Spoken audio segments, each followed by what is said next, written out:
Hey guys, Zack here, and this is my review of Danny Phantom.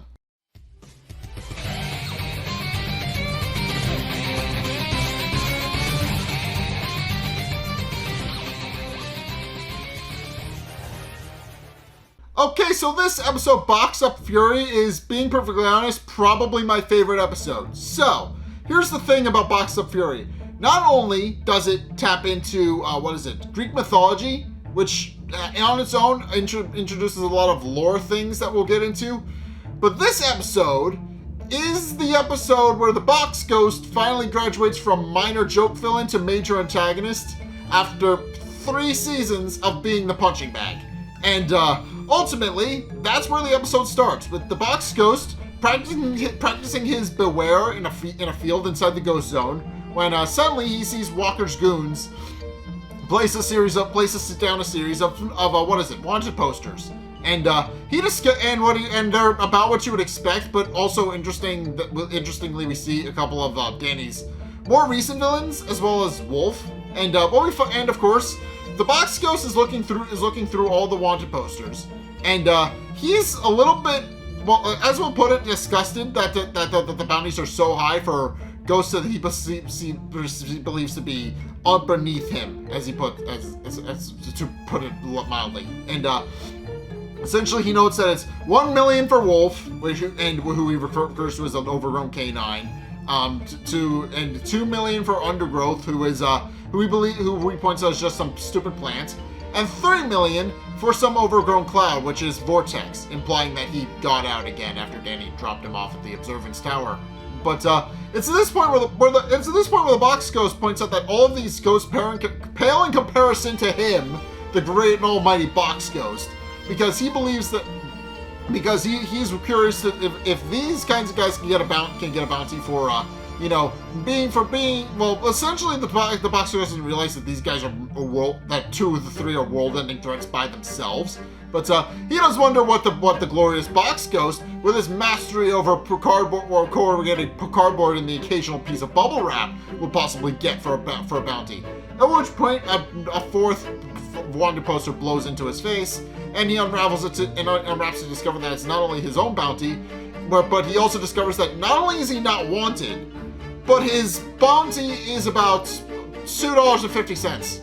Like, you can order off the dollar menu for turning the Box Ghost in. That's just generally how low it is. Like, and of course the Box Ghost is livid when he discovers that his bounty is that low. He is pissed. Adding to that, several other lesser ghosts laugh at his misfortune, with him being frustrated, and he declares that they will all rue the day they have underestimated the Box Ghost, and declares that he will ultimately prove himself by bringing about a torrent of cardboard horror to the human world. At which point he leaves. It's at this point where we discover through Sam, Danny, and Tucker that the Box Ghost has attacked Amity Park no less than 7 times in the past 24 hours. He has just been desperate to prove himself. He has just been showing up, each with a new harebrained and obviously box-themed plan. And of course, Tucker does point out that some of the plans the Box Ghost have come up with have gotten pretty out there and ridiculous. Case in point, he brought a mailbox to life, but the mailboxes aren't particularly threatening. So, Danny points out that it's not really worried, pointing out that he's gone back, that they've defeated him, he's gotten out 7 times and they defeated him 7 times. So, they're not worried about the Box Ghost, like, at all. But it's at this point where the Box Ghost shows up for an 8th time, this time with a lunchbox in tow. And he opens it and dumps it out, declaring that now it's time for them to taste their doom. And case in point, as he's doing so, a thermos falls out of it, and like a regular thermos, not like a Fenton thermos. But of course, Danny just comments on the irony that he brought a thermos to their fight, pointing out that next time maybe the Box Ghost should consider just climbing inside of it and saving them all the trouble. But it's at this point where the Box Ghost declares that he's not quite done with them, and declares that he is going to feed them a massive taste of their doom. At which point, and he reveals that he wants them to quite literally taste their doom, because it's revealed that the doom he's prepared for them is sandwiches. That's it. Like, generally, he just starts throwing sandwiches at people, and they all believe he's him to be some sort of caterer because, you know, he's using his ghost powers to summon sandwiches. And of course, the box ghost is furious, claiming that he is not a curator and declares that he is the box ghost. But of course, he then proceeds to tell them everybody that while it may not look threatening, his sandwich, he reveals that his sandwiches are actually very high in calories and will clog their arteries and a whole bunch of other health ramifications that obviously the average person is going to want to avoid. But Danny then proceeds to just respond to that by scooping up a sandwich off the ground and eating it. And the box ghost wonders what exactly it is he thinks he's doing, at which point he just declares that he's tasting his doom, with Sam and Tucker also proceeding to try one of the box ghost sandwiches of doom, but end up declaring that they're just a little bit dry. And the box ghost, frustrated that his plan didn't work, leaves. At which point Danny goes back. Danny and his friends go to the mall, where Tucker is complaining about the fact that the sandwiches gave him burps. But Sam points out that it might likely have something to do with the fact that, you know, Tucker ate 4 of them, so, you know, naturally that's gonna cause somebody to have to burp. But it's this point where the box ghost shows up again, and this time he has a shoebox in tow. And he proceeds to use the, you know, as you would expect, he summons a bunch of high heels and other types of shoes. And once again, everybody not only thinks he's a caterer, but also thinks that he's giving out free samples of shoes, which again frustrates him, declaring that he's not a caterer. But in case he then proceeds to declare what kind of doom he's prepared for them this time. Then proceeds to reveal that what ultimately the reason he's giving them shoes is because the shoes don't fit quite right, and that means they're going to hug their feet in an uncomfortable way. And, you know, but of course nobody is particularly concerned and just thinks he's giving out free shoes. So once again he leaves, wondering what it takes for him to get some respect around here. At which point he flies off, while Danny just calls after him that it seems like the shoe's on the other foot, with Sam getting mad at him, although Danny points out that that's the only shoe pun he knows, so he's pretty much out of those. But in case the box ghost, undeterred, then proceeds to return back to the ghost zone and declares that the humans won't think he's so funny when he comes back with the most dangerous box in his possession. Although he ultimately declares that it's not in his possession yet.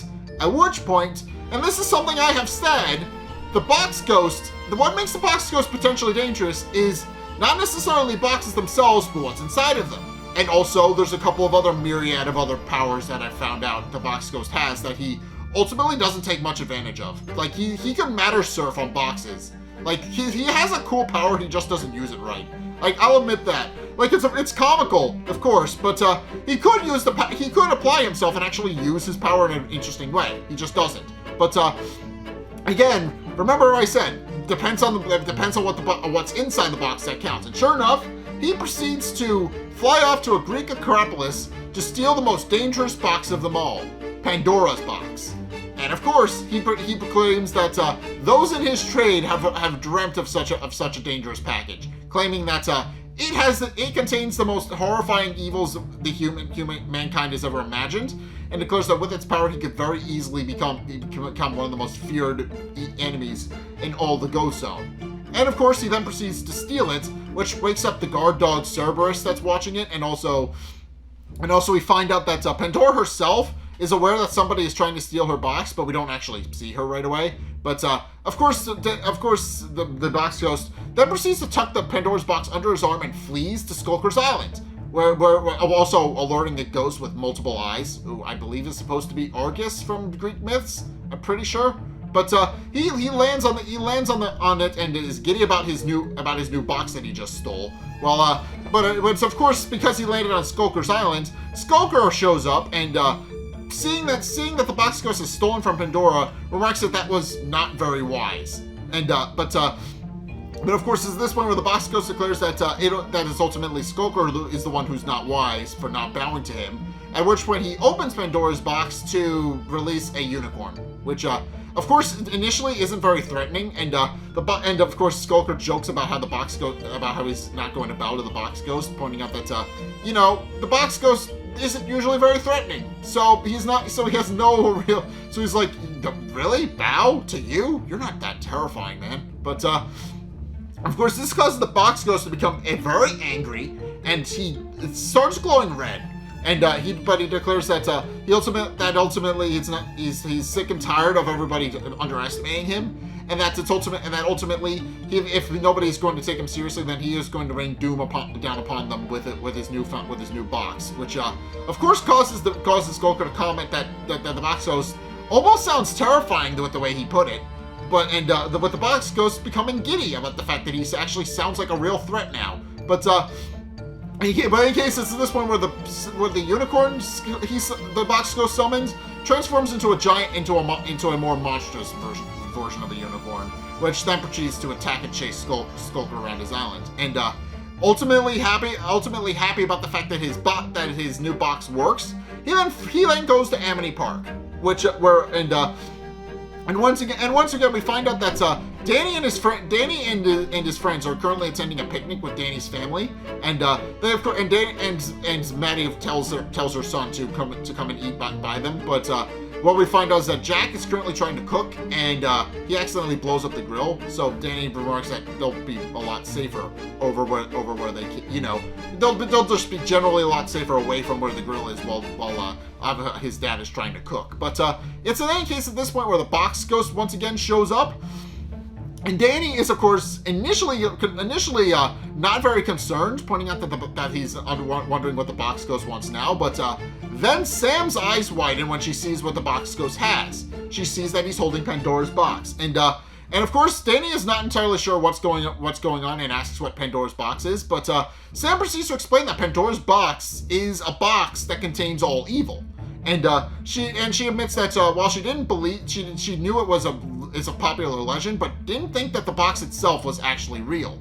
And of course, at this point, where the box ghost reveals that it is in fact very real, and proceed to demonstrate its abilities by opening the box again to summon snakes and bats, which with the former of which terrifies Tucker to no end, and he's very fearful of of snakes, so he's not particularly happy. But of course, Danny points out that it doesn't seem like that even though with his new abilities, he doesn't think the box ghost is going to be much of a threat.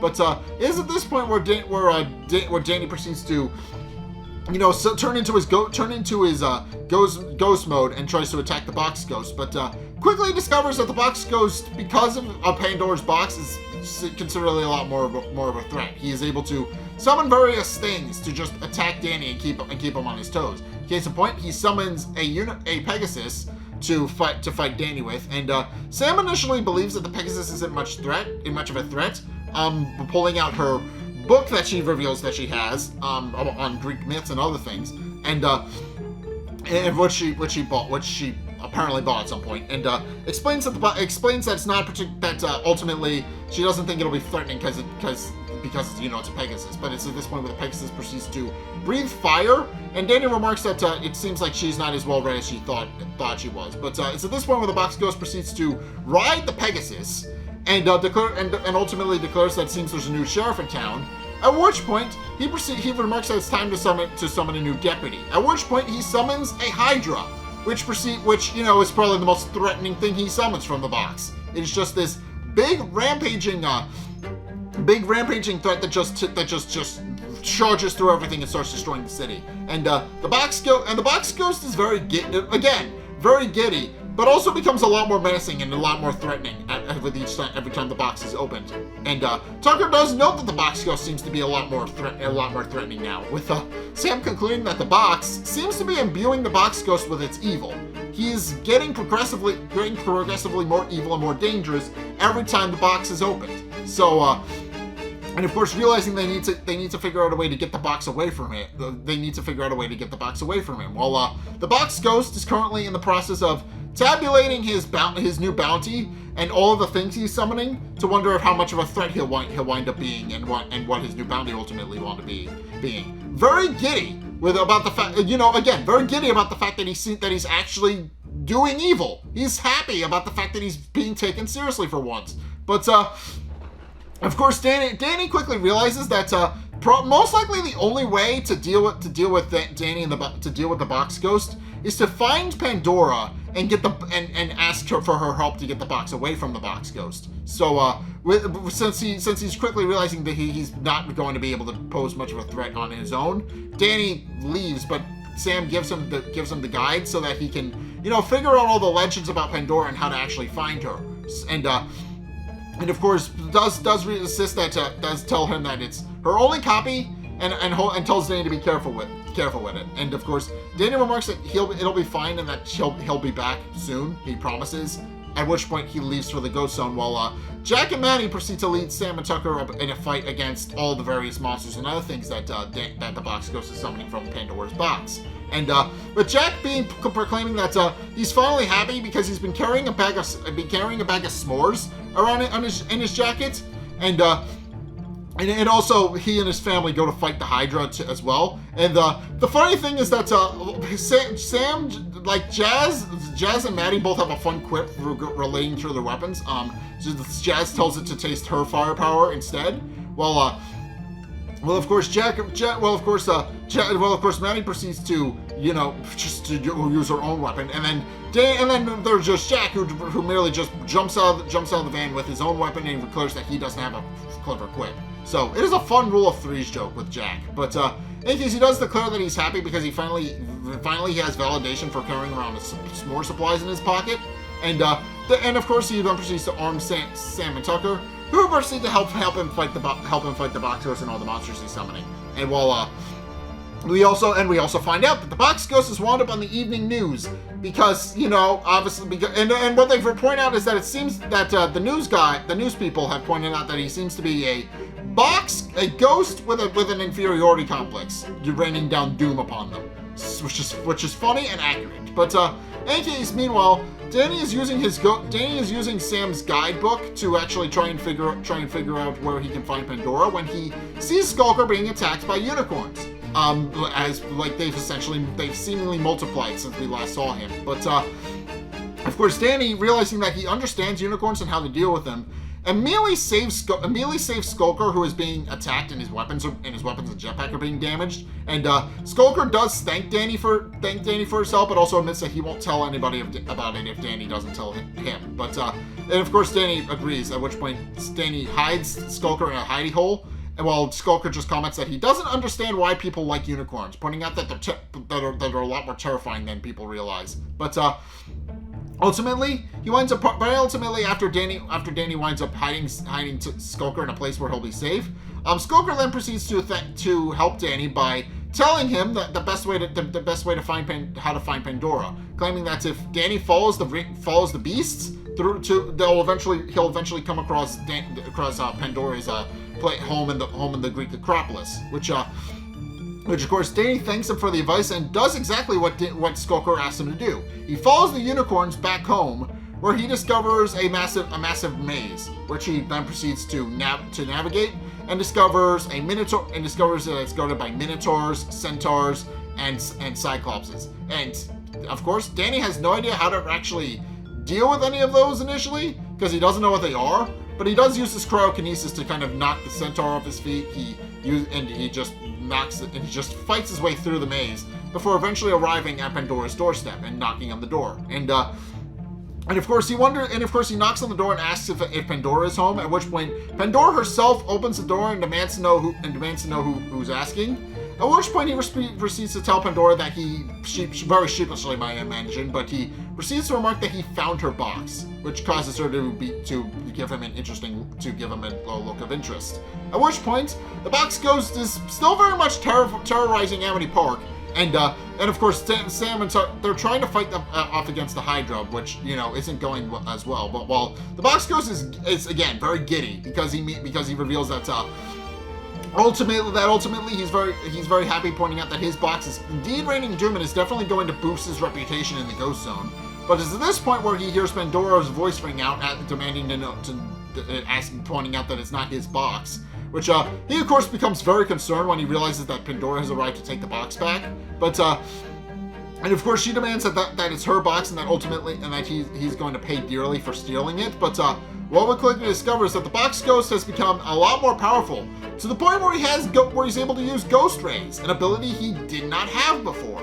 So Of course, he proceeds to knock Pandora away with his ghost rays, which, of course, with Danny also trying to fight back against the Box Ghost, but quickly discovering that he understands that the Box Ghost has never been this powerful before. Usually, he's a joke villain. He's a comic relief character. He's not usually a serious threat. So Danny is completely out of his element.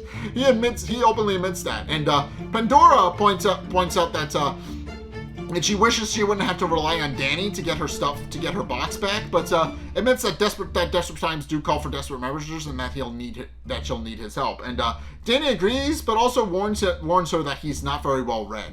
But ultimately, the Box Ghost is very happy about how much carnage he's causing when Danny proceeds to show up and proceeds to fight the Box Ghost. And the Box Ghost proceeds to fight back against Danny, and Danny, of course, is fighting an uphill battle because of how powerful the Box Ghost has become, but eventually, Pandora is able to sneak up behind the Box Ghost and steals Pandora's box away from him, causing the Box Ghost to lose all of his newfound power before Pandora just sends him through a wall with a ghost ray.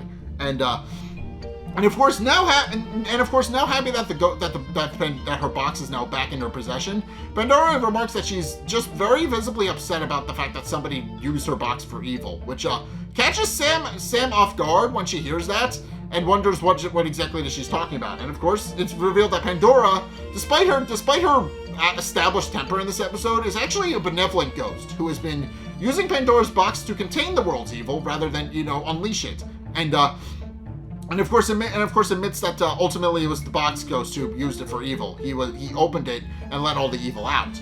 And of course Danny proceeds to point out that now that she has it back, she can easily put all of the evil back into the box. With Danny volunteering to help, pointing out that it's going to be a big task all by herself. But Pandora proceeds to remark that actually it's not, pointing out that now that she has the box, it'll be easy. At which point she reveals that it's actually set in reverse, and that she points out that she knew that putting a spew switch on the Pandora's box was ultimately a bad idea. At which point she proceeds to suck all of the evil back into the box, and then proceeds to punish the Box Ghost some more, so insisting that he's going to pay for all the carnage he caused both in the human world and in the Ghost Zone.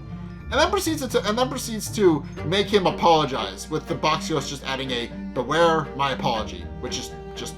It's in keeping with how the Box Ghost acts, but ultimately now pointing out that's a start and that the Box Ghost at least apologized, does proceed to point out that she actually did try one of his sandwiches at one point, and having her remarks that she absolutely loves them and would love to know what his recipes are, as of course he works for her to clean up all the mess he caused. And of course the Box Ghost now works as a caretaker.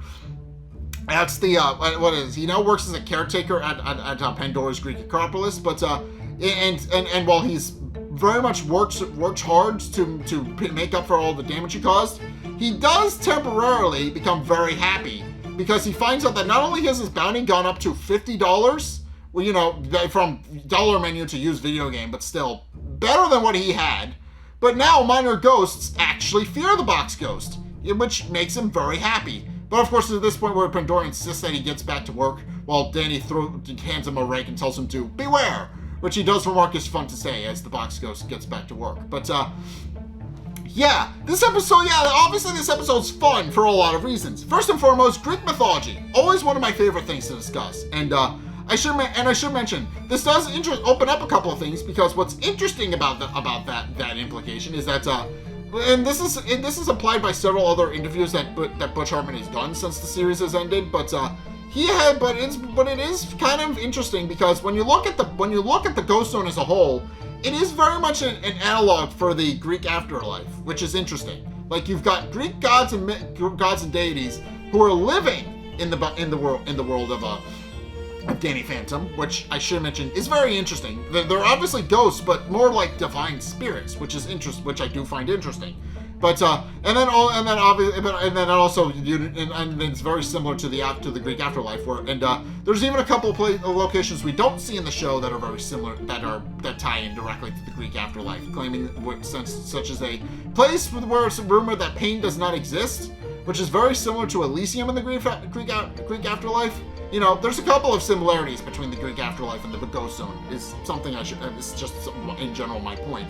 But also what I should mention is that this episode obviously is one of my favorite tropes. A joke villain who nobody takes seriously, gaining the right motivation and becoming a serious threat. In this case, the box ghost finding out that his bounty will let you order off the dollar menu at McDonald's, and deciding that he wants to actually be a serious threat for once, if only to raise his bounty so that he's actually worth going after.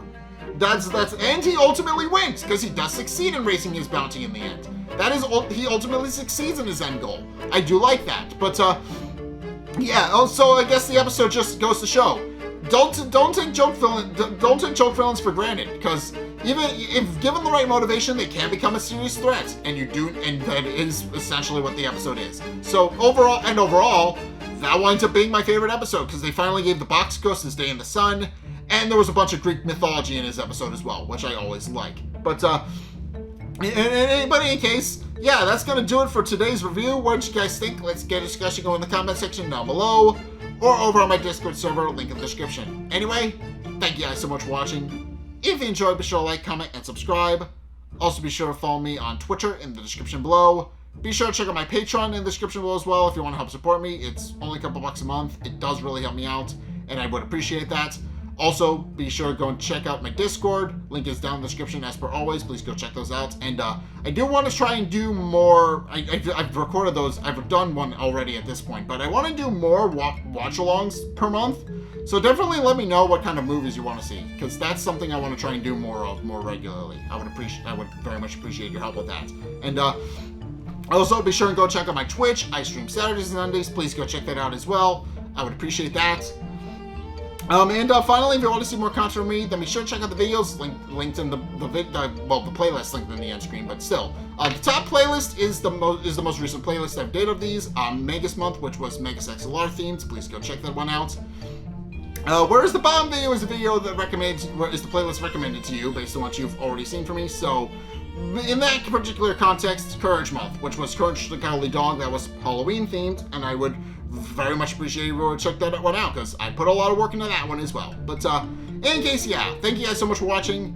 Until next time, I will see you guys in the next video. Peace!